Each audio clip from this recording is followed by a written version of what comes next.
जय हिंद देशवासियों, आप सभी लोग अपने यूट्यूब चैनल में हार्दिक स्वागत हार्दिक अभिनंदन करता हूं। आज हम चैप्टर 5 स्टार्ट करने जा रहे हैं। जैसे ठीक है, हमारे ह्यूमन बॉडी में कौन कौन से अंग होते हैं, वो क्या वर्क करते हैं, पशुओं में, पक्षियों में, कीट में उनके अंग होते हैं, उनका क्या काम होता है, उस पर भी हम चर्चा करेंगे। सर्वप्रथम हम इसके टॉपिक को समझ लेते हैं ताकि आपको आसानी से समझ में आ जाए।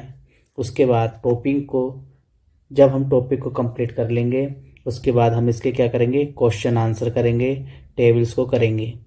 टेबल्स को हम तभी कर पाएंगे जब हमको पूरी नॉलेज हो जाएगी।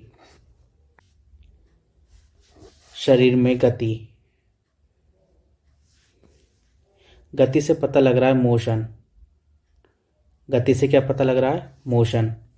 हम चलते हैं, ठीक है, हम दौड़ते हैं, ठीक है, बच्चे खेलते हैं पार्क में, दौड़ते भी हैं, कूदते भी हैं। बच्चे क्या करते हैं, बेड के नीचे रेंगते भी हैं, ठीक है। तो ये सब क्या मोशन है, हमारे शरीर की मोशन है। हम खाना खाते हैं, ये क्या है, मोशन है। ये किसका मोशन है, हमारे हाथ का मोशन है, ठीक है। हम दाएं बाएं देख रहे हैं, ये क्या है, ये भी मोशन है। क्या है, ये भी मोशन है, किसका, गर्दन का। हम पलक झुका रहे हैं, ठीक है, मैं लेफ्ट राइट देख रहा हूँ, ये क्या है, मोशन है, किसका, आँख का, ठीक है। सांस ले रहा हूँ, श्वसन कर रहा हूँ, किससे, नाक के द्वारा, ठीक है। मैं किसी चीज़ को, ये पेन है, ठीक है, इसको दबा रहा हूँ, ये क्या है, ये भी गति है। किससे दबा रहा हूँ, अपने उंगलियों से, फिंगर से, ठीक है। पेन को पकड़ा हूँ, किससे, फिंगर से, ये भी क्या है, ये भी एक गति है। मतलब हमने ये समझा, हम चलते हैं, किसकी गति है, पैर की गति।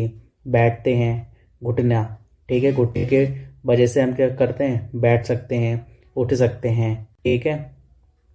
तो हमने समझा कि हमारे शरीर में जितने भी अंग होते हैं उनका कुछ न कुछ महत्व जरूर होता है। हम मनुष्य हो गए, ठीक है, हमारे अंग का महत्व है। जानवर हैं, उनके अंगों का महत्व है। कीट है, उनके अंगों का महत्व है, ठीक है। उस पर हम चर्चा करते हैं। देखिए, पहले आप क्या करिए, बिल्कुल शांत होकर बैठ जाइए, ठीक। अपने शरीर में होने वाली गतियों का अनुभव कीजिए। आप एकांत बैठ जाइए एक कमरे में। आप अनुभव कीजिए कि हमारे शरीर में कौन कौन सी क्या हो रही हैं, गतियाँ हो रही हैं, उसको आप फील कीजिए, महसूस कीजिए। जैसे आपकी पलकें, मैंने अभी आपको बताया पलकें क्या होती हैं, झपकाइए, ठीक है। झपकाते हो, क्या झपकाते हो, पलकें झपकाते हो, ठीक है। मास्टर कैसे पहचानते हैं, बहुत पलकें झपका रहे हो, मतलब नींद आ रही है क्या, ठीक है। बच्चे क्या करते हैं, जब काफ़ी नींद आती है, पलकें झपका ली, फिर अचानक में किसी ने धक्का दिया, एकदम उसकी क्या होगी, पलकें खुल जाती हैं, ठीक है। तो क्या है ये, पलकें तो झपकाते ही होंगे, हाँ। श्वास लेते समय अपने शरीर में होने वाली गतियों का प्रेक्षण कीजिए। सांस लीजिए, क्या हमने क्या किया, ऑक्सीजन को ग्रहण किया, क्या छोड़ा, कार्बन डाइऑक्साइड को हमने छोड़ा। तो हमने क्या अनुभव किया, किसके द्वारा, नाक के द्वारा, ठीक। हमारे शरीर में स्वतः ही अनेक गतियाँ निरंतर होती रहती हैं, ठीक है। सभी गतियाँ होती हैं, जैसे हमारी धड़कन धड़क रही है, ठीक है। हमारे शरीर में स्वतः ही अनेक गतियाँ निरंतर होती रहती हैं। जब आप अपनी नोटबुक में लिखते हैं तब आपके शरीर का कौन सा भाग गति करता है, जब आप नोटबुक पे में लिख रहे हो, ठीक है। मैं स्लाइड है, स्लाइड पे मैंने साइन किया, किसकी गति हो रही है, फिंगर की, ठीक है। जब आप मुड़कर अपने मित्र को देखते हैं, जैसे मैंने देखा, इधर देखा, मैं रोड क्रॉस कर रहा हूँ, ठीक है, लाइट, फिर मैंने क्या कर रहा हूँ, लेफ्ट भी देख रहा हूँ, राइट भी देख रहा हूँ, अपने मित्र को भी देख रहा हूँ। तो कौन सी काम कर रही हैं, मित्र को देखने के लिए मेरी गर्दन भी मुड़ी, मुड़ी, हाँ। फिर मैं देखने के लिए मैं अपनी आँखों से भी उसको देख रहा हूँ, ठीक है। तो वही बोल रहा है कि जब आप मुड़कर अपने मित्र को देखते तब शरीर का कौन सा भाग गति करता है, गर्दन मुड़ गई और हमने क्या करा, आँखों से हमने उसको देखा। उपरोक्त सभी उदाहरणों में आपके उसी स्थान पर रहते हुए भी आपके शरीर का कोई ना कोई भाग गति जरूर करता है। ठीक है, मैं बैठा हूँ, स्थिर हूँ, लेकिन मैं गर्दन को भी मोड़ रहा हूँ, आपको पढ़ाने के लिए पलके भी झुका रहा हूँ। ठीक है, लिख रहा हूँ तो पलके को मैं झुका रहा हूँ, जब आपसे कांटेक्ट कर रहा हूँ तो आई मेरी क्या है, आपसे कांटेक्ट हो रही है। ठीक है, तो कोई ना कोई गति, लिखने में भी मेरी गति हो रही है। ठीक है, ऊपरी सभी उदाहरणों में आपके सभी स्थान पर रहते हुए भी आपके शरीर में कोई ना कोई सी भाग गति करता है। आप एक स्थान से दूसरे स्थान पर जाते हैं। मैं आप अपने कहाँ से, घर से आप विद्यालय गए, किसके कारण गए? पैर के कारण। क्या मैं बैठे बैठे कहीं पर चला जाऊंगा? नहीं, अभी मैं आपको पढ़ा रहा हूँ। ठीक है, उसके बाद यदि मैं निद्रा के लिए विश्राम करने गया तो मैं किसके थ्रू जाऊंगा? पैर के थ्रू। ठीक है, मैं हाथ के थ्रू तो चलूंगा नहीं। हम मनुष्य का स्वभाव अलग होता है। ठीक है, आप उठकर अपने अध्यापक के पास जाते हैं, कक्षा के बाद विद्यालय के मैदान में जाते हैं। ठीक है, मैदान में जाके क्या करोगे? खेलोगे, कूदोगे। विद्यालय के बाद अपने घर जाते हैं। तो इस स्थिति में आप एक स्थान से दूसरे स्थान तक वास्तव में चल कर जाते हैं। ठीक है, कुछ लोग दौड़कर या कूदकर एक स्थान से दूसरे स्थान पर भी जाते हैं। देखिए सारणी नंबर 1, जंतु एक स्थान से दूसरे स्थान तक कैसे गमन करते हैं? कैसे गमन करते हैं? देखिए, गाय, गाय के क्या होते हैं? पैर। ठीक है, कितने पैर होते हैं? 4। वो क्या करते हैं? पैर के माध्यम से गाय क्या करती है? चलती है। मनुष्य के क्या होते हैं? पैर। ठीक है, वो क्या करते हैं? चलते हैं। सांप, ये क्या है? रेप्टाइल्स में आता है आपके। पहले हमारे सर्प जितने भी थे इनके पैर थे। ठीक है, लेकिन बहुत बात जब इन्होंने काम करना बंद कर दिया तो उनके पैर क्या हो गए? विलुप्त हो गए। ठीक है, तब क्या करते हैं? पूरे संपूर्ण शरीर से क्या होता है? रेंगते हैं। ठीक है, तो ये किस कैटेगरी में आते हैं? रेप्टाइल्स। पंक्षी, कुछ पंक्षी ऐसे होते हैं जिनके पंख होते हैं। ठीक है, वो क्या करते हैं? उड़ते हैं।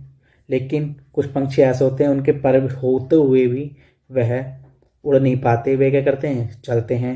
जैसे सबसे अच्छा उदाहरण शत्रुमुर्ग और आपका पेंगुइन।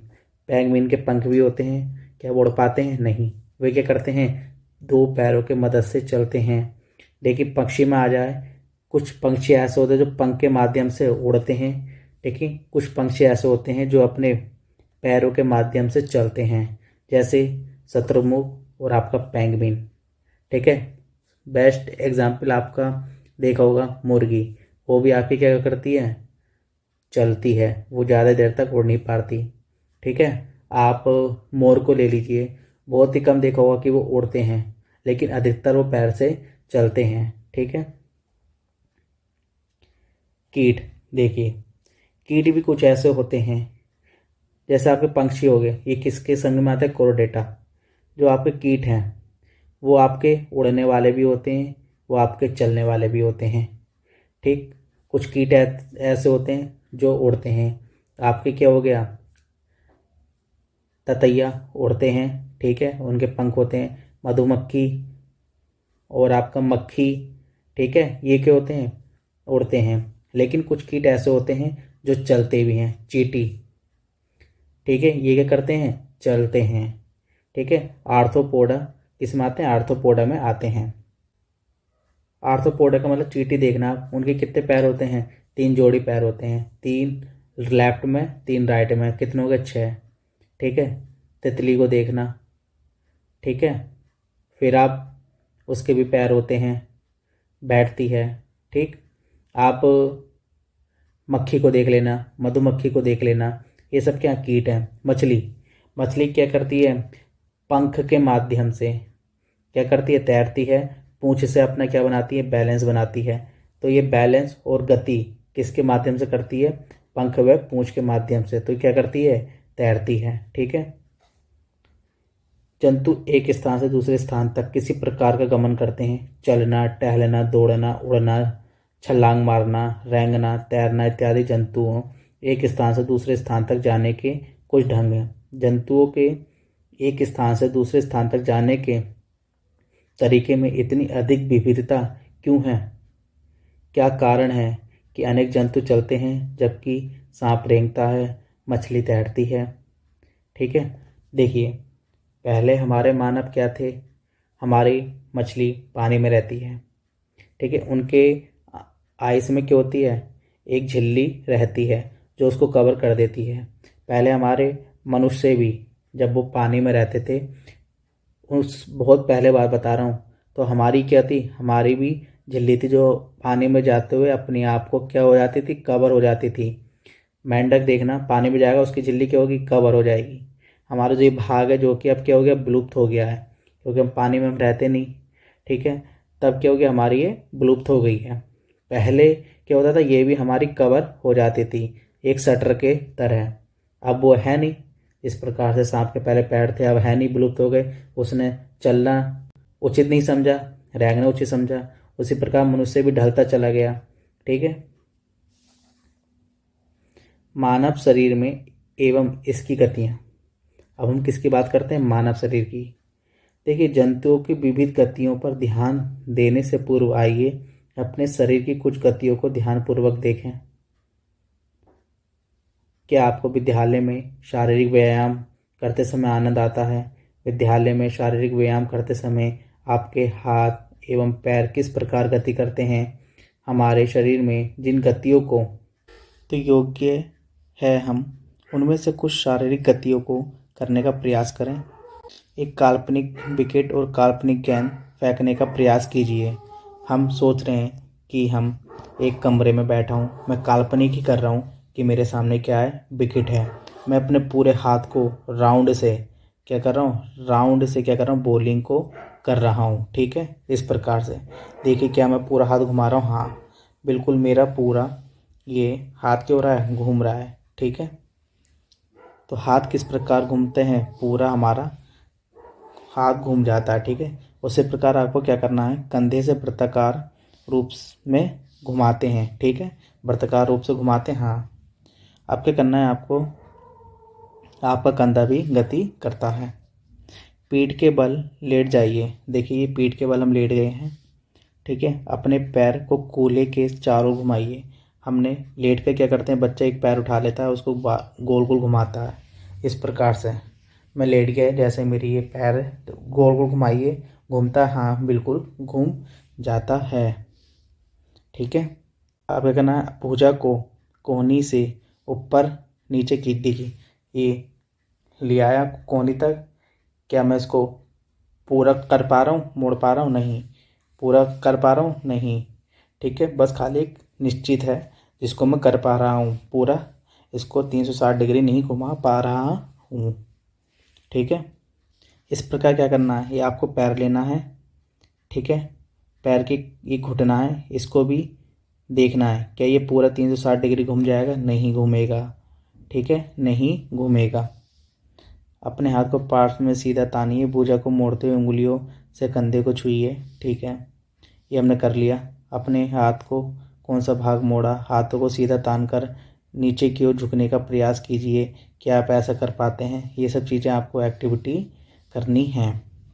तो यह जबकि कुछ अंगों को केवल एक ही दिशा में घुमा सकते हैं, हम अपने शरीर के कुछ भागों को घुमाने में क्या होते हैं, असमर्थ क्यों होते हैं? ठीक है, देखिए, हम जहाँ पर हम हाथ को ऊपर नीचे करते हैं, कहीं ना कहीं जॉइंट होता है। ठीक है, हम जॉइंट की मदद से क्या करते हैं, अपने हाथों को उठा सकते हैं, मोड़ सकते हैं। ठीक है, जैसे स्कूल में क्या होता है, जो भी आपके टीचर होते हैं, आपको क्वेश्चन समझ में नहीं आता तो आप क्या करते हैं, हाथ उठाते हैं ना। ठीक है ना, बच्चों में लड़ाई होती है, मैं हाथ उठा दूंगा। ठीक है, तो मास्टर कहते हैं हाथ में उठाओ बच्चों, गलत चीज़ होती है। ठीक है, इस प्रकार से हम समझते हैं।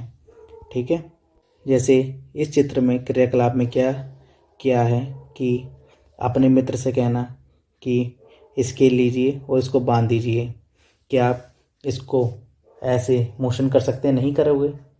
ठीक है, जो चीज़ मैंने ये बांध दी, ठीक है, क्या मैं इसको मोड़ सकता हूँ? नहीं मोड़ सकता, कितनी भी जोर लगा लूँ नहीं मुड़ेगा। देखिए, यदि मैं इसको हटा देता हूँ, मोड़ रहा है? हाँ। यदि मैं लगाता हूँ, मोड़ रहा है? देखिए, नहीं मोड़ रहा। ये मान लीजिए स्केल है, मोड़ रहा है? नहीं मोड़ रहा। ठीक है, पैमाने तथा हाथ को एक साथ बांधने के लिए कहिए। अब अपनी कोहनी को मोड़ने का प्रयास कीजिए। क्या आप मोड़ पाते हैं? नहीं मोड़ पाते। देखिए भुजा का मतलब होता है आर्म, ठीक है, ये पूरा हिस्सा आर्म कहलाता है। देखिए हमारे शरीर की गतियाँ, गर्दन, गर्दन को आप पूरा घुमा सकते हैं? नहीं, एक निश्चित हमारी क्या सीमा है, ठीक है। हम पूरा घुमाएंगे तो गर्दन क्या होगी? नहीं मुड़ पाएगी, जिससे इंसान की मृत्यु भी हो सकती है यदि पूरा गर्दन हम ज़बरदस्ती क्या कर दें, मोड़ दें तो, ठीक है, नहीं मोड़ पाएंगे। तो ये गलत। क्या आप इसको अंशतः घूमता तथा मोड़ सकते? देखिए हाँ, थोड़ा हम इसको ऊपर नीचे कर सकते हैं, आंशिक रूप से लेफ्ट राइट कर सकते हैं, ठीक है। झुकता है, हाँ, गर्दन झुकाइए, ठीक है।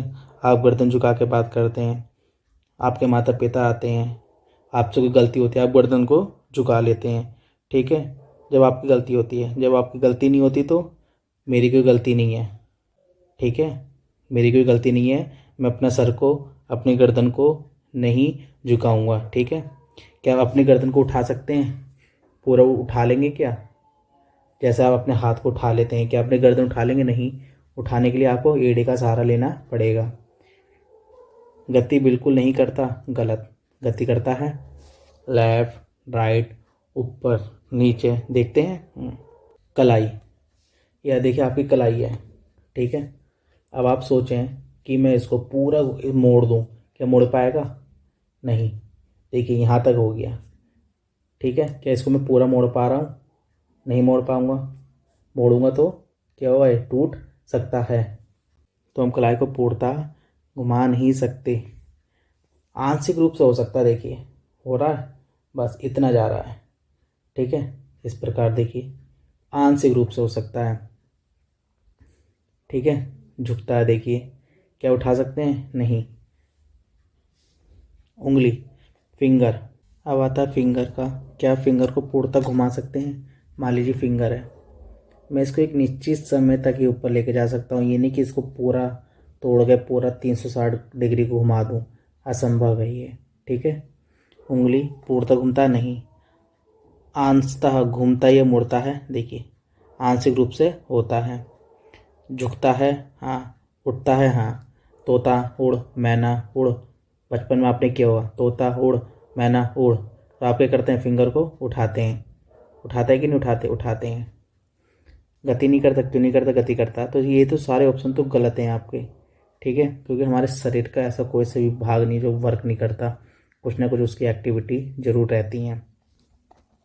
ऐसे घुटने का है, ठीक है, ये मैंने आपको टेबल पूर्णतः बना दी है। जैसे भुजा, हाँ। क्या अंशतः घूमता है मुड़ता है? नहीं। झुकता है, हाँ। उठता है, हाँ। आप हैंड चेक नहीं करते? सर क्वेश्चन, हमको क्वेश्चन पूछना है, ठीक है। वही कोहनी, पूर्णतः घूमता है? नहीं। अंशतः घूमता है मुड़ता है? नहीं। झुकता है, हाँ। उठता है? नहीं। क्या हमारी कोहनी, सर पूर्णतः घूमता है? नहीं। अंशतः घूमता है मुड़ता है? हाँ। झुकता है? नहीं। उठता है? नहीं। पीठ पूर्णतः घूमता है? नहीं। अंशतः घूमता है मुड़ता है? हाँ। झुकता है? हाँ, ठीक है। आप एक्सरसाइज करना, ठीक है, हमारा कुछ पार्ट्स ऐसा क्या होगा, आगे पीछे होता है, मतलब घूमता है थोड़ा अंशतः, ठीक है। ऐसे ही आपको टेबल कर लेनी है, ठीक है। आपको ध्यान दिया है, हम शरीर के विभिन्न भागों को उसी स्थान से मोड़ अथवा घुमा पाते हैं जहाँ पर दो हिस्से एक दूसरे से जुड़े हुए होते हैं, जैसे मैंने बताया, ठीक है। ये क्या हमारी कोहनी है, क्या है? ये जॉइंट है हमारा, तो हम इसके मदद से क्या कर रहे हैं, अपने हाथ के मोशन को कर पा रहे हैं, ठीक है। ये क्या फिंगर है, यहाँ पे क्या जॉइंट, ये क्या जॉइंट है ना, है, तो इसकी मदद से कर पा रहे हैं, ठीक है। देखिए जॉइंट कर पा रहे हैं, हाँ। कर पा रहे हैं, हाँ, ठीक है। यहाँ पे भी एक क्या जॉइंट है, देखिए कर पा रहे हैं, हाँ। उदाहरण के लिए कोहनी, कंधा अथवा गर्दन। क्या आप ऐसे कुछ अन्य भागों के नाम बता सकते हैं? स्थानों को संधि कहते हैं। क्या बोलते हैं इनको? संधि बोलते हैं। यदि हमारे शरीर में कोई संधि नहीं होती, आपके विचार में क्या हमारे लिए किसी भी प्रकार की गति करना संभव होता? नहीं। क्या नहीं? अपनी उंगली द्वारा अपने सिर, चेहरे, गर्दन, नाक, कंधे को पीछे, हाथ, पैर, उंगली एवं पादांगुलियों को दबाइए। ठीक है, आपको क्या करना है? अपनी उंगली की मदद से क्या क्या करना है? सर को, चेहरे को, नाक को, ठीक है, कान को, ठीक है, कंधे को, कंधे के पीछे भाग को, हाथ को, पैर को, उंगली को क्या करना है? दबाना है। क्या आपका ऐसा अनुभव हुआ कि आपकी उंगली किसी कठोर वस्तु को दबा रही है? हुआ कि नहीं हुआ? सर क्या है? ठोस ही तो है। पीठ क्या है? ठोस ही तो है। ठीक। ये कठोर संरचनाएं अस्थियां होती हैं। जो जो आपको लग रहा है कि ठोस है, वो क्या हमारी अस्थि हैं। क्या है? अस्थि हैं। अपने शरीर के अन्य भागों में इस प्रक्रिया को दोहराते रहिए। इतनी सारी अस्थियां, जब अस्थियों को नहीं मोड़ा जा सकता तब हम अपनी कोहनी को कैसे मोड़ लेते हैं? ठीक है, तब हम अपनी कोहनी को कैसे मोड़ लेते हैं? हाथ के ऊपरी हिस्से से लेकर कलाई तक एक ही लंबी अस्थि नहीं है। ठीक है, वास्तव में अनेक अस्थियां कोहनियों तक जुड़ी रहती हैं। इसी प्रकार हमारे शरीर के प्रत्येक हिस्से में अनेक अस्थियां हैं। हम अपने शरीर को कैसे उस स्थान पर हिला या झुका नहीं सकते जहां ये अस्थियां एक दूसरे से मिलती हैं। विभिन्न गतिविधियों एवं विभिन्न प्रकार की गतियों के लिए हमारे शरीर में अनेक प्रकार की संधियां होती हैं। तो आइए इसको क्या करना है? समझना है, इसको जानना है। कंदुक खल्लिका संधि। कागज की एक पट्टी को एक बेलन या फिर सिलेंडर के रूप में मोड़िए। ठीक है, आपको क्या करना है? कागज लेना है, इसको क्या करना है? मोड़ लेना है। मोड़ लिया।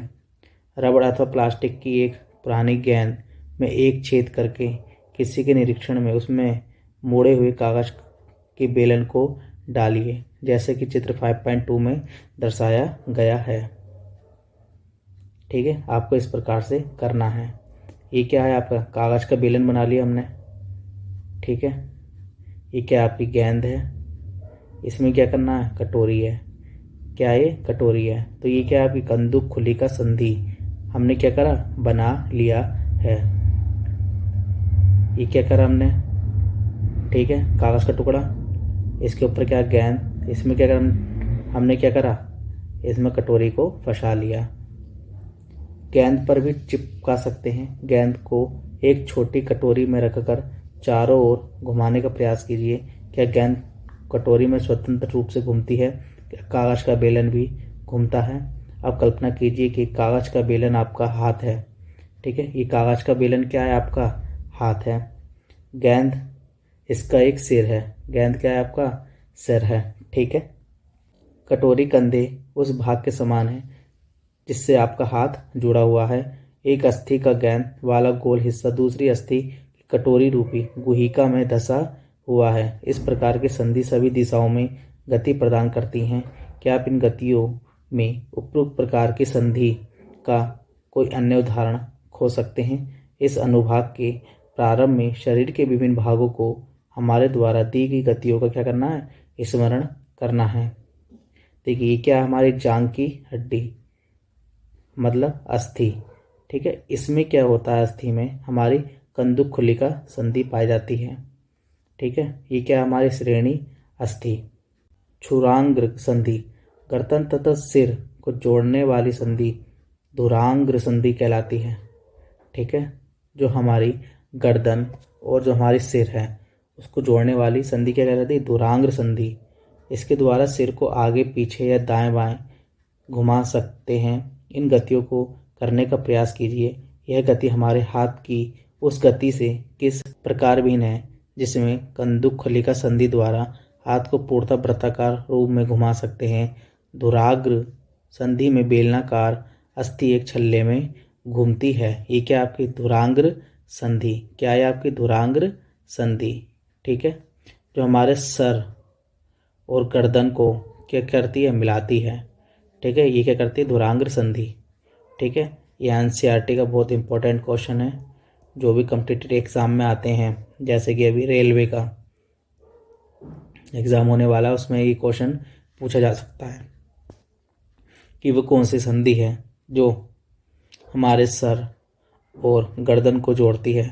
कौन सी संधि है? धुराग्र संधि है। हिंज संधि, घर के किसी दरवाजे को बार बार खोलिए, ठीक है, और बंद कीजिए। इसके कब्जों को ध्यानपूर्वक देखना। जैसे हमारा क्या है, दरवाज़ा है, इसमें कब्जे लगे होते हैं। इसमें क्या लगे होते हैं? कब्जे लगे होते हैं। यह दरवाजे को आगे और पीछे की ओर खोलने में क्या करते हैं? मदद करते हैं। दरवाज़ा, ये क्या दरवाज़ा, खोलिए इसको, ठीक है। क्या कर रहा है? खोल रहा है, बंद कर रहा है। ये कब्जा है। क्या कर रहा है? मदद कर रहा है। क्या कर रहा है? मदद कर रहा है, ठीक है। आइए कब्जे की गति के प्रकार को देखें। एक मोटे कागज अथवा एक गत्ते का एक बेलन सिलेंडर का बनाइए, ठीक है। हमने ये बना लिया। गत्ते अथवा कागज के बेलन के मध्य में छेद कीजिए। छेद कर दिया। एक छोटी पेंसिल लगाइए। पेंसिल लगा दी, ठीक है।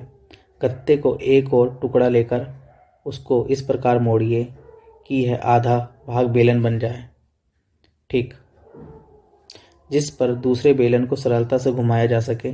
आधे बेलन पर रखा पूर्ण बेलन कब्जे की भांति पेंसिल लगे बेलन को चलाने का प्रयास कीजिए।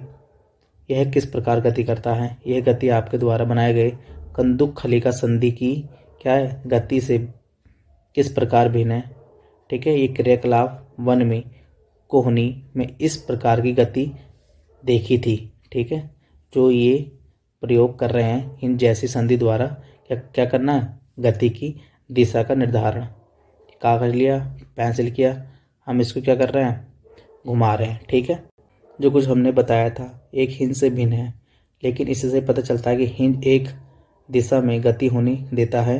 कोहनी में हिंज कब्जा संधि होती है। जो हमारी कोहनी होती है उसमें क्या होती है? हिंज कब्जा संधि होती है, जिससे केवल आगे और पीछे एक ही दिशा में गति हो सकती है। क्या आप ऐसी संधि के कुछ और उदाहरण सोच सकते हैं? वो जो आपको बताना है। अब ये क्या, हमारी अचल संधि। कौन सी संधि है ये? अचल संधि। हमारे सिर की अस्थियों के बीच कुछ संधियां उन संधियों से भिन्न हैं जिनकी चर्चा हमने अब तक की है। ये संधियां इन संधियों पर हिल नहीं सकती। ऐसी संधियों को अचल संधि कहते हैं। जब अपना मुंह खोलते हैं, आप अपने निचले जबड़े को सिर से दूर ले जाते हैं। देखिए यहाँ पे आपको अनुभव होगा, ठीक है। अब अपने ऊपरी जबड़े को हिलाने का प्रयास कीजिए। क्या आप इसे गति दे पाते हैं? ऊपरी जबड़े एवं कपाल के मध्य क्या ये अचल संधि? आप खाली नीचे वाला कर सकते हैं, ऊपर वाला कर पाएंगे? नहीं कर पाएंगे, खाली नीचे वाला। तो आपके क्या, देखिए यहाँ से पकड़िए, आपको कट कट की आवाज़ आएगी, ठीक है। तो ऊपरी जबड़े एवं कपाल के मध्य कौन सी संधि होती है? अचल संधि होती है। हमने केवल कुछ संधियों की ही चर्चा की है जो हमारी अस्थियों को एक दूसरे से क्या करती हैं? जोड़ती हैं। हमारे शरीर के विभिन्न अंगों को विभिन्न आकृति कौन प्रदान करता है? यदि आप एक गुड़िया बनाना चाहते हैं तो आप पहले क्या बनाएंगे? संभवतः गुड़िया का एक आकृति प्रदान करने के लिए आप एक ढांचा तैयार करेंगे। आप ऐसी नहीं करेंगे। हमारे शरीर की अस्थियां ठीक इसी प्रकार शरीर को एक सुंदर आकृति प्रदान करने के लिए एक ढांचे का निर्माण करती है। इसे ढांचे को कंकाल कहते हैं। जब भी कोई आप घर का नक्शा बनाते हैं, एग्जाम्पल, पहले आप उसका क्या करते हैं? मैप बनाते हैं ना, ठीक है। वास्तुकार बनाते हैं कि हमको कौन सा सामान कहाँ रखना है, कहाँ नहीं रखना, एक विधिवत होता है, ठीक है। टॉयलेट बाथरूम बाहर बननी है तो बाहर बननी है, बैठक में थोड़ी नहीं बना दोगे। उसी प्रकार हम एक मानव हैं, हमारी दो आँख यहाँ पर है, हम नीचे थोड़ी नहीं लगा देंगे, नहीं ना। एक स्ट्रक्चर है, आईब्रो यहाँ पर है, बाल इधर हैं, भौं इधर हैं, पलकें इधर हैं, नाक इधर है, मुंह इधर है, ठीक है, दाढ़ी इधर है, हाथ इधर है। हाथ को मैं पीछे थोड़ी नहीं लगा दूंगा पीठ पे, हैं। पैर को मैं अपने सिर के ऊपर थोड़ी नहीं लगा दूंगा। तो वही है, एक ढांचा तैयार करते हैं, ठीक है। हम कैसे जानते हैं कि मानव कंकाल की आकृति है? हम शरीर की विभिन्न अस्थियों की आकृति के विषय में किस प्रकार जान पाते हैं? शरीर के कुछ अंगों में मौजूद अस्थियां और उनकी संख्या तथा आकृति के बारे में हम तब पता चलता है जब उनका अनुभव करते हैं। एक्सरे, जब आप चोट लग जाती है, ठीक है, या फिर आपको तबीयत खराब हो जाती है, डॉक्टर क्या बोलता है, आप एक्सरे करवाइए। ठीक है, एक्सरे के बाद जाएंगे, पूरा रूम होता है एक्सरे के पास, ठीक है, स्टैंड भी लगा होता है, वो आपको खड़ा कर देगा। यहाँ पे इनकी क्या होती है, पीछे प्लेट लगी होती है जिसमें वो क्या करते हैं, अपनी स्लाइड डालते हैं, आपको पीठ के बल खड़ा कर देते हैं। वो आपसे पूछते हैं यदि आपने कोई मेटल पहना हो उतार दें, फिर आप मेटल को उतार देते हैं, ठीक है, आपको खड़ा कर देते हैं सीधा, मतलब आपका सीना आपके एक स्लाइड पे लगे। फिर क्या करते हैं, उनकी एक बेड पर क्या होती है, मशीन होती है, वो आपको क्या करता है, फोकस डालने के लिए साइड में उनकी क्या होती है, मशीन होती है, पूरी सिस्टम, जहाँ से वो जो एक्सरे के जो टेक्नीशियन होते हैं वह उसको क्या करते हैं, मीटर में उसको सेलेक्ट करते हैं। ठीक है, वह करने के लिए उनका क्या होता है, एक दीवार सी बनी होती है जिसके पीछे वो खड़े रहते हैं, उसको दबाते हैं, फिर एक फ्लैश जाती है, आपको नहीं दिखाई देगी, वो आपकी पूरी क्या करती है, बॉडी का स्ट्रक्चर निकाल लेती है। ठीक है, फिर क्या करते हैं डॉक्टर जो टेक्नीशियन होते हैं, स्लाइड को निकाल के कंप्यूटर का उनका एक प्रिंटर होता है उसमें अंदर से डाल देते हैं। ठीक है, तब कंप्यूटर की मदद से कर देते हैं। ये तो खड़ा खड़ा है। यदि आपको लेट के करना है, लेट के करने के लिए क्या करते हैं, उनके पास एक पूरा बेड बना रहता है, आपको उसमें क्या करेंगे, लेटा देंगे। बेड के साइड में क्या होता है, स्लाइड रखने का सिस्टम होता है, वो स्लाइड बेड के साइड में लगा देंगे, फिर इस डोर को बंद कर देंगे, तब मशीन को फिर आपके ऊपर से फ्लैश करेंगे। ठीक है, इस प्रकार से तो क्या करते हैं, वो एक्सरे करते हैं। देखिए, हम कितना भी हमारा शरीर इम्पोर्टेंट नहीं करता, मानव हमारा वास्तविकता में कंकाल है। ठीक है, क्या कभी आपको आपके परिवार के किसी सदस्य से एक्सरे हुआ है?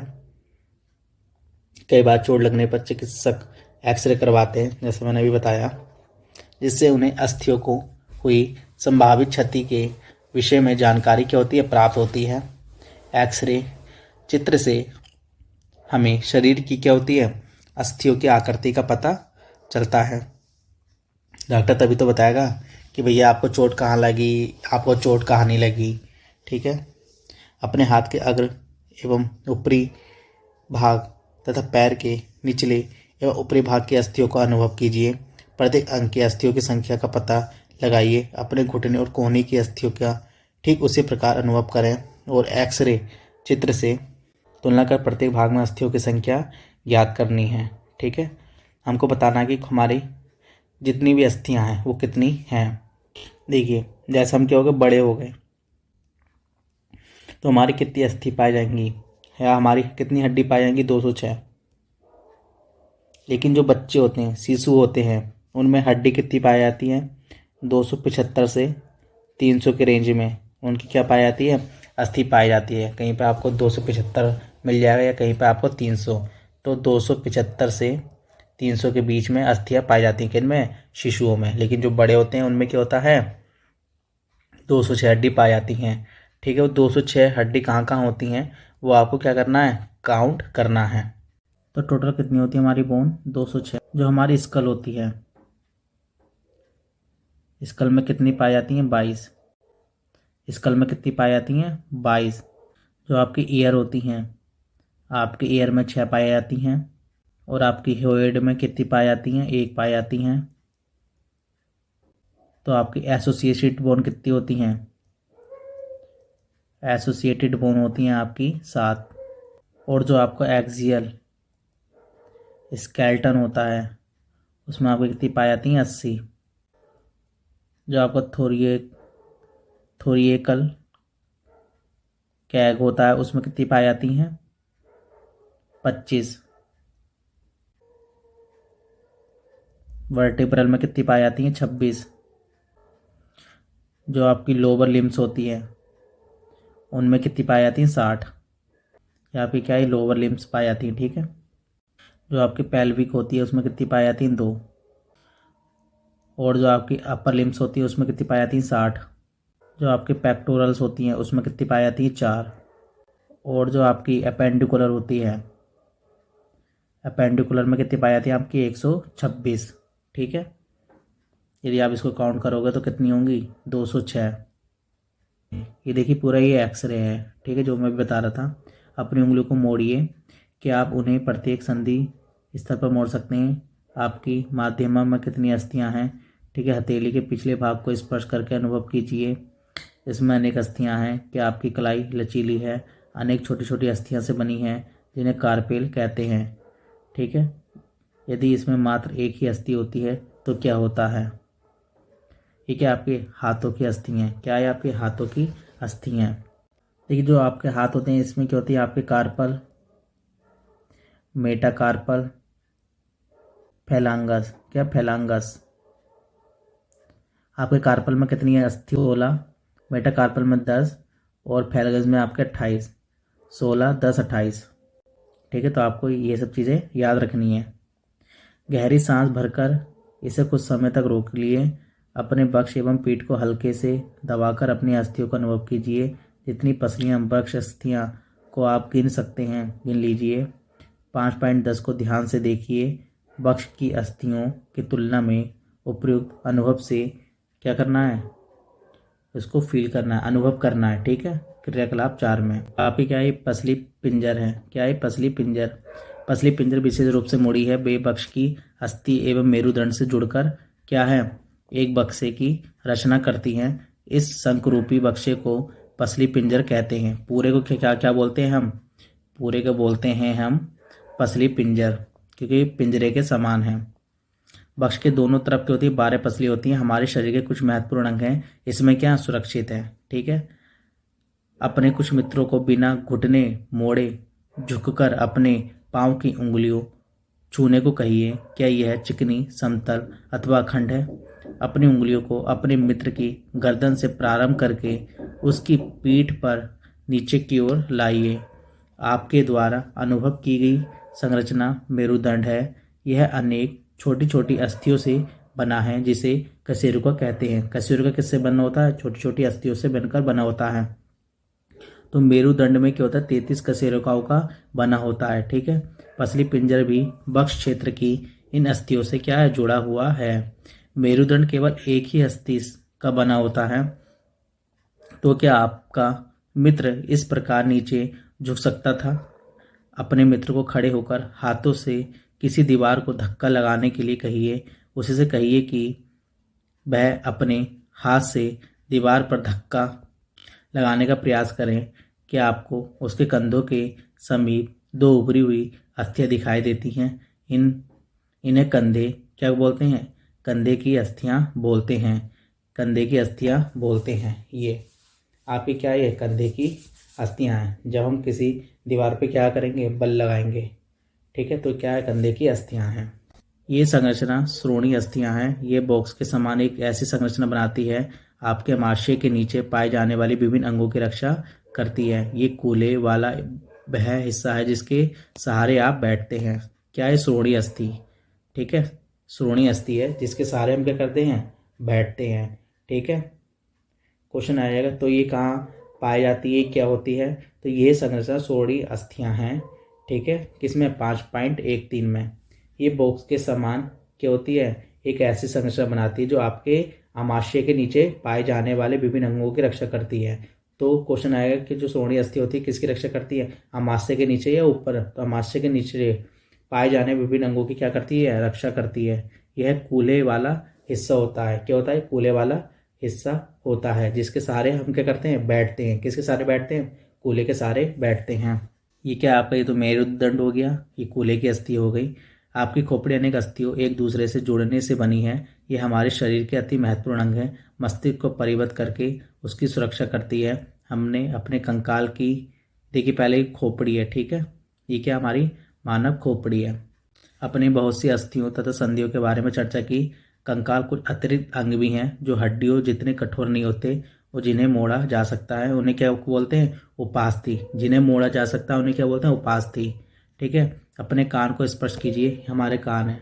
क्या आप किसी कठोर अस्थि भाग को अनुभव करते हैं छू के देखना, ठीक है, जिसे मोड़ा जा सकता है। ऐसा प्रतीत होता है कि इसमें कोई अस्थि नहीं है, ठीक है। इस मतलब कान में हमारी कोई भी क्या होती है हड्डी नहीं पाई जाती, ठीक है। ये हमारी क्या है, ये कर्णपालिका होती है, ठीक है। कान के ऊपरी भाग में क्या होता है, उपास्थि होती है, ठीक है। उपास्थि क्या होता है, जिन्हें मोड़ा जा सकता है, ठीक है। तो हमारी कान में कोई हड्डी नहीं पाई जाती, ठीक है। क्या आपको उंगलियों के बीच दबाने पर कर्णपाली एवं इसके ऊपर के हिस्से में कोई अंतर महसूस हुआ? कि आपको ऐसा लगा कि कान की ऊपरी भाग उतना लचीला नहीं है जितनी कि आपकी क्या है, कर्णपालिका, जहाँ पर कुंडल पहनती हैं क्या, लड़कियाँ, ठीक है। लेकिन पहले राजा महाराजा भी पहनते थे, ठीक है। परंतु ये अस्थि जैसा कठोर भी नहीं है, ये उपास्थि है। शरीर की संधियों में भी उपास्थि पाई जाती है। तो शरीर में आपकी क्या होती है, शरीर की संधियों में क्या पाई जाती है, अस्थि और उपास्थि। तो आपके बोलेंगे उपास्थि। शरीर की संधि में क्या पाई जाती है, हमारी उपास्थि पाई जाती है, ठीक है। हमने देखना है कि मानव कंकाल अनेक अस्थियों, संधियों एवं उपास्थियों से मिलकर बना होता है। आप उनमें से बहुत को देख सकते हैं, मोड़ सकते हैं तथा गति दे सकते हैं। अपनी नोटबुक में कंकाल का स्वच्छ आलेख बनाइए। हमको क्या करना, स्वच्छ आलेख बनाना है। हमने अपने शरीर की उन इस अस्थियों एवं उनकी संधियों के विषय में जानकारी प्राप्त कर ली है, जो विभिन्न प्रकार की गति करने में हमारी क्या करती है, सहायता करती है। अस्थियों को इस प्रकार की गति करने योग्य कौन बनाता है, आइए इसका पता लगाते हैं। अपने एक हाथ की मुट्ठी बनाइए। मुट्ठी के अंगूठे से इसी बाजू के कंधे को छूने का प्रयास कीजिए।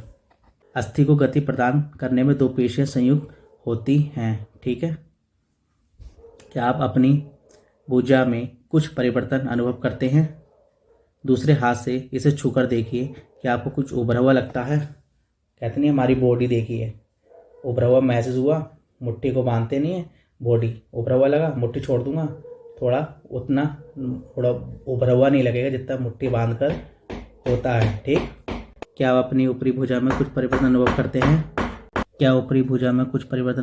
हैं? ठीक है। दूसरे हाथ से इसे छूकर देखिए, आपको उभरा हुआ भाग दिखाई देता है। इसे क्या बोलते हैं, पेशी कहते हैं। संकुचित लंबाई में कमी होने के कारण पेशियां उभर आती हैं। अब आप अपने हाथ को पुनः सामान्य स्थिति में लाइए। पेशियों का क्या होता है, क्या आप यह अभी भी संकुचित अवस्था में हैं? चलते अथवा भागते समय आप अपने पैरों की पेशियों में भी इसी प्रकार संकुचित देख सकते हैं। संकुचन की अवस्था में पेशी छोटी, कठोर एवं मोटी हो जाती है। यह अस्थि को खींचती है। किसी अस्थि को गति प्रदान करने के लिए दो पेशियों की क्या होती है, संयुक्त रूप से कार्य करना होता है। जब दो पेशियों में से कोई एक सिकुड़ती है तो अस्थि उस दिशा में क्या होती है, खिंच जाती है। युगल की दूसरी पेशी शिथिल लंबाई में बढ़कर पतली हो जाती है, अवस्था में आ जाती है। अस्थि को विपरीत दिशा में गति करने के लिए अब शिथिल पेशी सिकुड़कर अस्थि को अपनी पूर्व स्थिति में खींचती है, जबकि पहली पेशी अब शिथिल हो जाती है। पेशी केवल खींच सकती है, वह धक्का नहीं दे सकती। अतः एक अस्थि को गति देने के लिए दो पेशियों की संयुक्त रूप से कार्य करना होता है, ठीक है। तो आपसे क्वेश्चन आ जाएगा कि अस्थि को गति करने के लिए कितनी पेशियों की संयुक्त रूप से आवश्यकता होती है? तो आपका क्या आंसर आएगा, 2। कितना, 2, ठीक है। क्या गति के लिए हमेशा अस्थियों एवं पेशियों की आवश्यकता होती है? दूसरे जंतु किस प्रकार चलते हैं? क्या सभी जंतुओं में अस्थियां पाई जाती हैं? केंचुए अथवा घोंगे में क्या होता है? क्या केंचुए में आपकी हड्डी पाई जाती है? नहीं, केंचुए में हड्डी नहीं पाई जाती है, ठीक है। केंचुए को क्या बोलते हैं, किसानों का दोस्त। जो लोग प्लांट में बहुत ही ज़्यादा रुचि रखते हैं वो सोचते हैं कि हमें बहुत ही भरपूर केंचुआ मिल जाए, मिट्टी में डाल दें, ठीक है। तो ये क्या करती हैं, पौधों को ग्रोथ को बढ़ाने में मदद करती हैं, मिट्टी को उपजाऊ बनाती हैं, ठीक है। जंतुओं की चाल, केंचुआ। बगीचे में चलते हुए आपने केंचुआ को देख लिया होगा। जब भी बरसात आएगा तो केंचुआ को आप जरूर देखोगे। इसे पकड़कर एक स्याही सोक फिल्टर पेपर पर रखिए। इसकी गति का परीक्षण कीजिए। केंचुए को एक कांच की पट्टी, टुकड़े, टाइल किसी चिकनी सतह पर रखिए तथा इसकी गति का परीक्षण कीजिए। यही गति पेपर पर केंचुए की गति से भिन्न है। एक को आपको पेपर पर रखना है, एक को आपको केंचुए कहाँ रखना है, फर्श पर रखना है। ठीक है। ऊपर की दो सतहों में से किस पर केंचुए आसानी से चल पाते हैं? केंचुए का शरीर एक सिरे को दूसरे से सटाकर रखे गए अनेक छिल्लों से बना प्रतीत होता है। केंचुए के शरीर में अस्थियां नहीं होती, परंतु इसमें पेशियां होती हैं। क्वेश्चन बन गया, यदि केंचुए में अस्थि नहीं पाई जाती तो केंचुए में क्या पाई जाती हैं? पेशियां। या ऐसा आ सकता है, केंचुए में पाई जाती हैं अस्थि पाई जाती हैं या पेशी पाई जाती हैं, अस्थि नहीं पाई जाती पेशियां पाई जाती हैं, या अस्थि पाई जाती हैं पेशियां नहीं पाई जाती, या अस्थियां और पेशियां दोनों नहीं पाई जाती, या नन ऑफ दीज। तो आपका कौन सा होता है?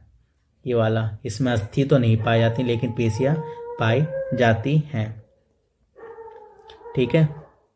चलने के दौरान केंचुआ अपने शरीर के पश्च भाग को भूमि में जकड़ते रहता है तथा अग्रभाग को फैलाता है। केंचुआ क्या क्या करता है? ऐसे चलेगा। ठीक है। पश्च भाग को क्या करेगा? सिकुड़ेगा। ठीक है। पश्च भाग को सिकुड़ेगा फिर आगे बढ़ेगा, सिकुड़ेगा आगे बढ़ेगा, सिकुड़ेगा आगे बढ़ेगा, इस प्रकार चलता है। इसके बाद वह अग्रभाग से भूमि को पकड़ता है, फिर पश्च भाग को स्वतंत्र कर देता है।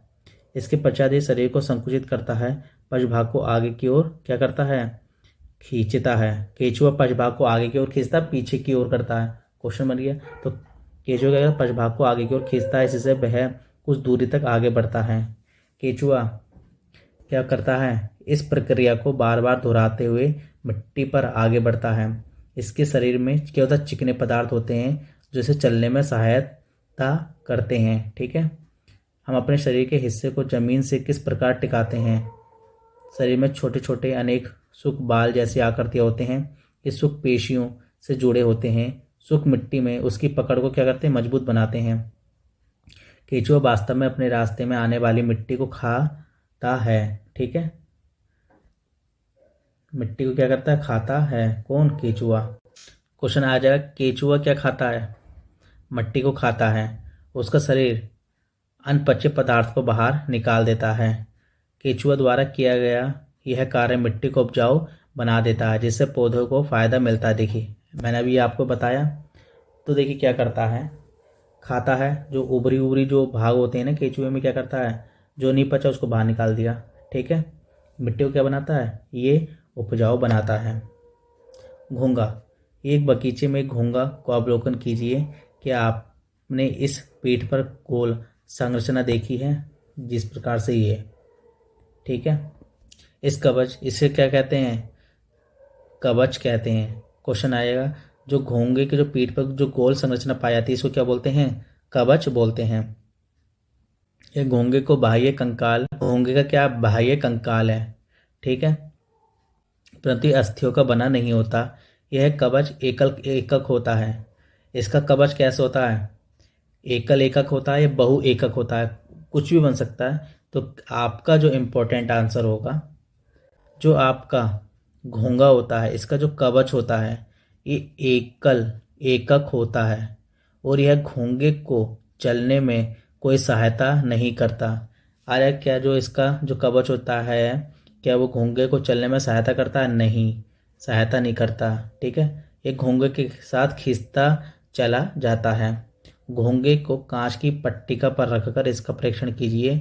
जब यह चलना प्रारंभ करे तो सावधानी से कांच की पट्टिका को अपने हाथ से अपने सिर से ऊंचा उठाकर कांच के नीचे की ओर उसके चलने का ढंग देखिए। ठीक है। इसे क्या करना है? जैसे शीशा है, इस पर रखिए। रखने के बाद आपको ऐसे देखना है। शीशा तो पारदर्शी होता है, देखना है इसकी चलने की आकृति क्या है। ठीक है।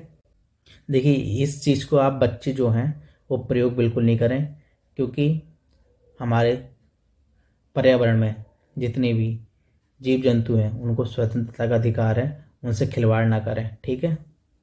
यदि मैं आप ही कोई बच्चे को क्या करूँ, उठा दूँ, देखूँ, घबरा जाते हैं ना, ऐसे जानवर भी जो कीट मकोड़े होते हैं घबरा जाते हैं। ठीक है। कवच को छेद खोलने पर आपने उससे एक मोटी मांस संरचना एवं सिर बाहर आते हुए देखा है। मोटी संरचना, इसका पाद क्या है? पाद है।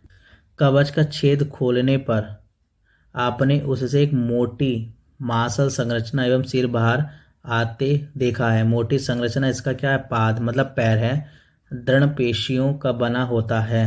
क्वेश्चन आ जाएगा जो इसका पैर होता है वो किससे बना होता है, दृढ़ पेशियों से बना होता है। अब सावधानीपूर्वक कांच के प्लेट को एक थोड़ा सा झुकाइए। पाद मतलब पैर की लहरदार गति दिखाई देती है। क्या घोंगे की गति केंचुए की गति से तीव्र होती है या धीमी होती है। ठीक है, इसको क्या करना है, देखना है। कॉकरोच, ये क्या है, कॉकरोच। कॉकरोच क्या है, तिलचट्टा का परीक्षण कीजिए। तिलचट्टा जमीन पर चलता है, दीवार पर चढ़ता है, वायु में भी उड़ता है। इसमें 3 जोड़ी क्या होते हैं, पैर। 3 जोड़ी पैर है तो किस में आ गया, आर्थ्रोपोडा में आ गया ना, आ गया। 3 पौड़ी पैर में 3 इधर 3 6। ठीक है, चलने में क्या होती है, सहायता करता है। इसका शरीर कठोर बाह्य कंकाल द्वारा ढका होता है। यह बाह्य कंकाल विभिन्न एककों की परस्पर संधियों द्वारा बनता है, जिसके कारण इसको क्या होती है, गति संभव होती है। बक्स से 2 जोड़े पंख भी जुड़े होते हैं। अगले पैर संकरे और पिछले पैर चौड़े एवं बहुत पतले होते हैं। तिलचट्टे में विशिष्ट पेशियां होती हैं। पैर की पेशियां उन्हें चलने में सहायता करती हैं। बक्ष की पेशियां तिलचट्टे के उड़ने के समय उसके पैरों की क्या करती हैं, पैरों को गति देती हैं। ठीक है, यदि मैं आपसे पूछूं कि कॉकरोच में कितने चैम्बर पाए जाते हैं, यदि हम मनुष्य में कितने चैम्बर पाए जाते हैं, 4 चैम्बर पाए जाते हैं। ठीक है, ये हमारा हार्ट है। कितने चैम्बर पाए जाते हैं, 4 चैम्बर पाए जाते हैं।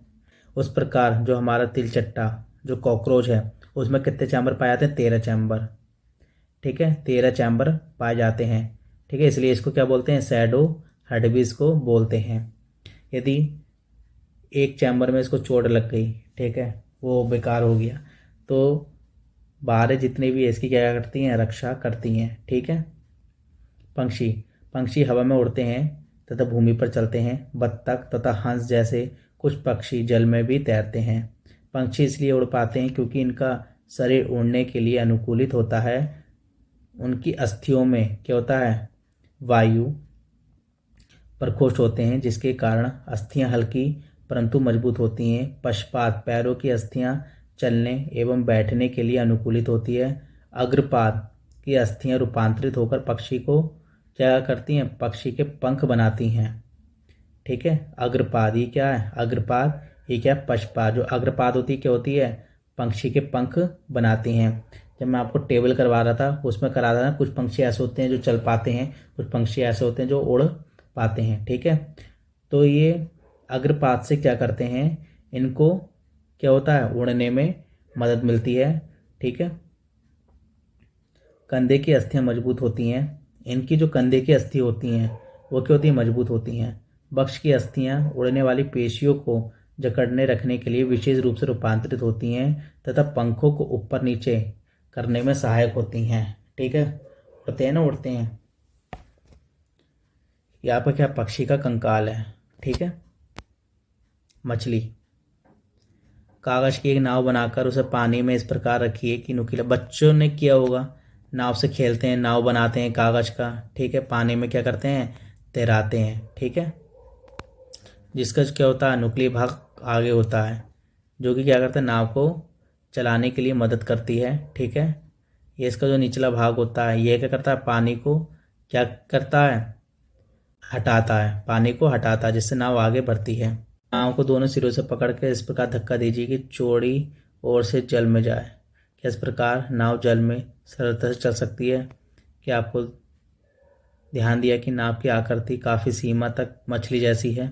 मछली का सिर एवं पूंछ उसके मध्य भाग की अपेक्षा पतला एवं नुकीला होता है। तो मछली का जो सर एवं पूंछ उसके मध्य भाग की अपेक्षा क्या होता है, पतला एवं नुकीला होता है। ठीक है, देखिए पश्च भाग तो उसका मोटा है, अगला भाग इसका क्या है, पतला एवं नुकीला है। शरीर की ऐसी आकृति धारा रेखियाँ कहलाती हैं।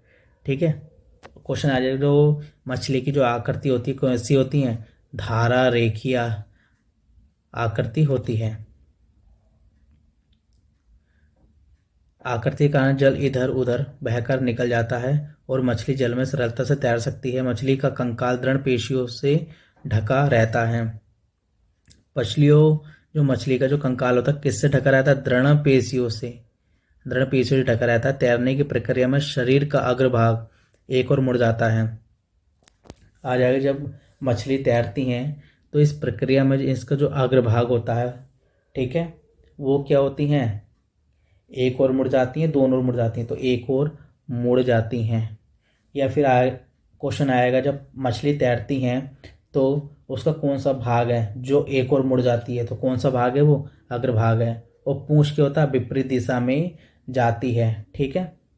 चित्र पॉइंट 5.24 के अनुसार शरीर को मोड़ती हैं तो तीव्रता से उसकी पूंछ दूसरी दिशा में मुड़ जाती है। इससे झटका सा लगता है और मछली आगे की ओर चलती जाती है। इस प्रकार के क्रमिक ताल से मछली आगे की ओर क्या करती हैं? तैरती रहती हैं। पूंछ के पंख से इस कार्य में उसकी क्या होती है? सहायता मिलती है। ये इस डायरेक्शन में गई तो पूंछ किस डायरेक्शन में गई? इस डायरेक्शन में। यदि इस डायरेक्शन में गई तो पूंछ किस डायरेक्शन में गई? इस डायरेक्शन में। यदि राइट गई तो पूंछ लेफ्ट। देखिए ये राइट, पूंछ लेफ्ट, राइट, पूंछ लेफ्ट, ये लेफ्ट तो पूंछ राइट। ठीक है, विपरीत दिशा में जाती है। मछली के शरीर पर और भी पंख होते हैं जो तैरते समय जल में संतुलन बनाए रखते हैं। और भी पंख होते हैं, ठीक है, मछली का देखूंगा आगे भी होते हैं, छोटे छोटे पंख भी होते हैं जो क्या करते हैं? संतुलन बनाए रखते हैं या दिशा निर्धारण में सहायता करते हैं। क्या आपने कभी ध्यान दिया कि गोताखोर अपने पैरों में, देखिए गोताखोर होते हैं अपने पैरों में क्या करते हैं? मछली की आकृति की यूनिफॉर्म पहनते हैं, पंखों की तरह एक विशेष अरित्र फ्लीपर पहनते हैं। क्वेश्चन बन गया कि जो आपके गोताखोर होते हैं पैर में क्या पहनते हैं? फ्लीपर। वो अरित्र नहीं देगा, वो क्या बोल देगा? फ्लीपर। क्या पहनते हैं? फ्लीपर पहनते हैं। ठीक है, जो उन्हें जल में तैरने में क्या करती है? सहायता प्रदान करती है। सर्प कैसे चलते हैं? ठीक है, सर्प को मेरुदंड लंबा होता है।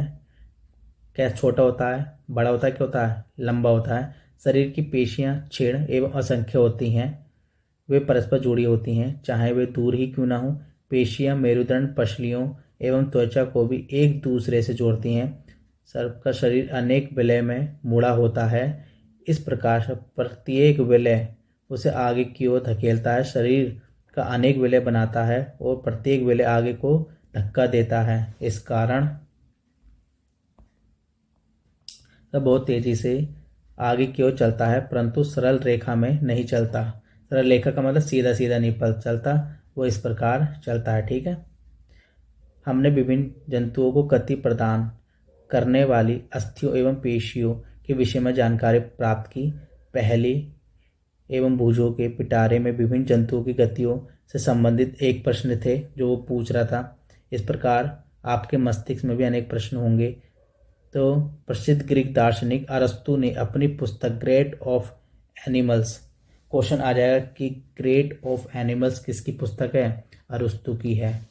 उसमें क्या करा? स्वयं अपने आप से ऐसे अनेक प्रश्न पूछे थे। विभिन्न जंतुओं के शरीर में विभिन्न भाग क्यों होते हैं, उन्होंने ऐसे ऐसे क्वेश्चन पूछे थे। ठीक है, और आपके मछली में कितने होते हैं? आपकी मछली में कितने होते हैं? 2। और मच्छर में कितने होते हैं? मच्छर में भी 2। जो आपके सर्प होते हैं इसमें कितने चैम्बर होते हैं? 3 चैम्बर होते हैं। जैसे आपके रेप्टाइल्स होते हैं, रेप्टाइल्स में आपके कितने चैम्बर होते हैं? 3। चाहे वो आपके छिपकली क्यों नहीं हो, रेंगने वाले जितने भी होते हैं उसमें 3 चैम्बर होते हैं। लेकिन एक अपवाद है। अपवाद क्या? मगरमच्छ में। जो आपके मगरमच्छ होते हैं उसमें कितने चैम्बर पाए जाते हैं? 4 पाए जाते हैं। ठीक है, उन जंतुओं की विशेष गति में किस प्रकार सहायक है? विभिन्न जंतुओं के शारीरिक अंगों में क्या समानताएं विभागता हैं? विभिन्न जंतुओं को चलने के लिए कितने अंगों की आवश्यकता होती है? मनुष्य के 2 पैर, गाय और भैंस के 4 पैर ही क्यों होते हैं? बहुत से जंतु संपादी होते हैं, क्यों? हमारे पैरों के मुड़ने का ढंग हमारे हाथों की तुलना में अलग क्यों है? इतने अधिक पर संभवतः अपने क्रियाकलापों द्वारा हमने कुछ ऐसे प्रश्नों को हमने क्या करा? जान लिया है। ठीक है, देखिए जो हमारी शारीरिक का हम चैप्टर पढ़ रहे हैं तो हमको क्या है? योग करना चाहिए। ठीक है, 21 जून को क्या होता है, अंतर्राष्ट्रीय योग दिवस होता है। ठीक है, 21 जून को क्या मनाया जाता है, अंतर्राष्ट्रीय योग दिवस मनाया जाता है। तो 21 जून को ही क्यों बनाते हैं, हमने 22 जून क्यों नहीं रखा, क्योंकि 21 जून क्या हमारा सबसे बड़ा दिन होता है उत्तरी गोलार्ध का। ठीक है, और हमारे पीएम मोदी जी ने, नरेंद्र मोदी, कौन है हमारे भारत के प्रधानमंत्री। ठीक है, कौन से नंबर के, 15वें नंबर के। ठीक है, इन्होंने यूएन में भी भाषण दिया था। ठीक है, तो हम 21 जून 2014 से हमने क्या करा था, स्टार्ट किया था। 21 जून को बड़ा भी दिन होता है और अलग अलग देशों की अलग अलग मान्यता है। ठीक है, स्टार्टिंग डेट क्या है इसकी, 2014, क्वेश्चन आ सकता है। तो 21 जून को क्या मनाता है, अंतर्राष्ट्रीय योग दिवस मनाते हैं। ठीक है, योग की कई मुद्राएं होती हैं। ठीक है, तो हमने क्या क्या पढ़ लिया, इन सब चीज़ों को हमने पढ़ लिया है। ठीक है, अस्थि एवं उपास्थि सारांश। अस्थि एवं उपास्थि मानव कंकाल बनाते हैं। यह शरीर का पिंजर बनाता है, इसे एक आकृति भी देता है। कंकाल चलने में सहायक, आंतरिक अंगों की क्या करता है, सुरक्षा करता है। मानव कंकाल खोपड़ी, मेरुदंड, पसलियों, वक्ष की अस्थि, कंधे एवं श्रोणी, मेखला तथा हाथ एवं पांव की अस्थियों से बनता है। पेशियों के जोड़े के एकांतर क्रम में सिकुड़ने एवं फैलने से अस्थियां गति करती हैं। ठीक है, अस्थियों की संधियां अनेक प्रकार की होती हैं। यह उस संधि की प्रकृति एवं गति की दिशा पर क्या करता है, निर्भर करता है। पंक्षियों की दृढ़ पेशियां तथा हल्की अस्थियां मिलकर उन्हें उड़ने में सहायता करती हैं। ये पंखों को फड़फड़ाने में क्या करती, सहायक होती हैं, जिससे क्या करती हैं, उड़ती हैं। मछली शरीर के दोनों ओर एकांतर क्रम में विलय बनाकर जल में तैरती हैं। सर्प अपने शरीर के दोनों ओर एकांतर क्रम में विलय बनाते हुए भूमि पर वलयाकार गति करता हुआ आगे की ओर फिसलता है। बहुत सारी अस्थियां एवं उसी से जुड़ी पेशियां शरीर को आगे की ओर क्या करती हैं, धक्का देती हैं। तिलचट्टे का शरीर एवं पैर कठोर आवरण से ढके होते हैं। बाह्य कंकाल बनाता है। वक्ष की पेशियां 3 जोड़ी पैरों एवं 2 जोड़ी पंखों से जुड़ी होती हैं, जो तिलचट्टे को चलने एवं उड़ने में सहायक करती हैं। तो क्या हो गया, जो तिलचट्टे होते हैं इसमें क्या होता है, 3 जोड़ी पैर और 2 जोड़ी क्या होते हैं, पंख होते हैं। ठीक है, केचुए में गति शरीर की पेशियों के बारी बारी विस्तरण एवं संकोचन से होती है। ठीक है, पिछले वाला को आगे ले आएगा, फिर आगे, फिर उस स्वतंत्र छोड़ देगा। ठीक है, इस प्रकार शरीर की अंधा सतह पर सुख केचुए को भूमि पर पकड़ बनाने में क्या होती है, सहायक होती है। घोंगा पेशीय पात की सहायता से क्या करता है, चलता है। ठीक है, अस्थियों की संधियां शरीर को क्या करती हैं, बताइए, गति में सहायता करती हैं। अस्थि एवं उपास्थि संयुक्त रूप से शरीर का डैश बनाते हैं, बताइए, क्या बनाते हैं, कंकाल। कोहनी की अस्थियां डैश संधि द्वारा जुड़ी होती हैं, तो आपको क्या कहा, हिंज संधि के द्वारा। गति करते समय डैश के संकोचन से अस्थियां खींचती हैं, क्या आएगा आपका आंसर, मांसपेशियां। सभी जंतुओं की गति एवं चलन बिल्कुल एक समान होते हैं, तो क्या आपका ये गलत। उपास्थि अस्थि की अपेक्षा कठोर होती है, बताइए, तो आपका क्या होगा, गलत, क्योंकि अस्थि कठोर होती है, उपास्थि क्या होती है, मुलायम होती है। उंगलियों की अस्थियों में संधि नहीं होती, बताइए, फाल्स, क्या होती, संधि होती हैं। ठीक है, अग्रभुजा में 2 अस्थियां होती हैं, ट्रू। तिलचट्टों में बाह्य कंकाल पाया जाता है, ट्रू। पहला मिलान करना है कि जो ऊपरी जबड़ा होता है वो क्या होता है आपका, तो ऊपरी जबड़ा जो होता है वो आपकी एक क्या होती है, अचल संधि होती है, पहला।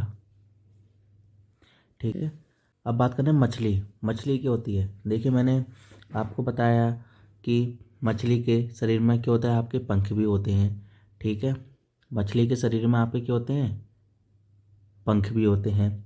और मैंने आपको बताया था कि मछली का जो शरीर होता है वो क्या होता है, धारा रेखीय होता है। ठीक है, धारा रेखीय होता है। तो 2 का आपका पहला वाला भी और लास्ट वाला भी क्या दूसरे का आंसर है।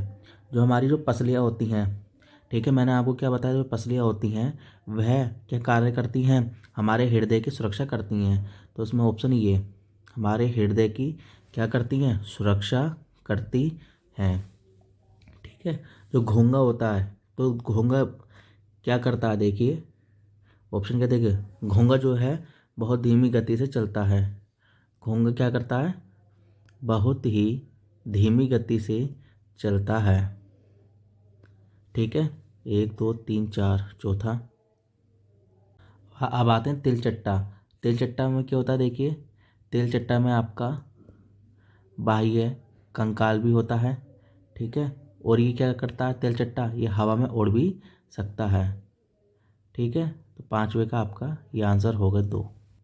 कंदुक खुली का कैसे कहते हैं, मैंने बताया नहीं था। एक कागज़ लीजिए, उसमें गेंद को फिट कीजिए, उसमें कटोरी को फिट कीजिए, तो यही क्या होती है, आपकी कंदुक खोली का संधि होती है। ठीक है, कपाल की कौन सी अस्थि गति करती है, तो हमारे के कपाल में क्या होता है, नीचे वाला जो जबड़ा होता है यही तो गति करता है, तो नीचे वाला जबड़ा गति करता है। ठीक है, हमारी कोहनी पीछे की ओर क्यों नहीं मुड़ सकती, क्योंकि हमारी कोहनी क्यों किससे जुड़ी होती है, हिंज संधि के द्वारा क्या होती है, जुड़ी हुई होती हैं। ये एक ही दिशा में गतिमान होती हैं, इस कारण हम कोहनी को पीछे लेकर नहीं जा सकते। तो ये हमने पूरा चैप्टर को कंप्लीट कर लिया है, क्वेश्चन आंसर सहित, एंड हमने ये सब टेबल भी कर लिया है।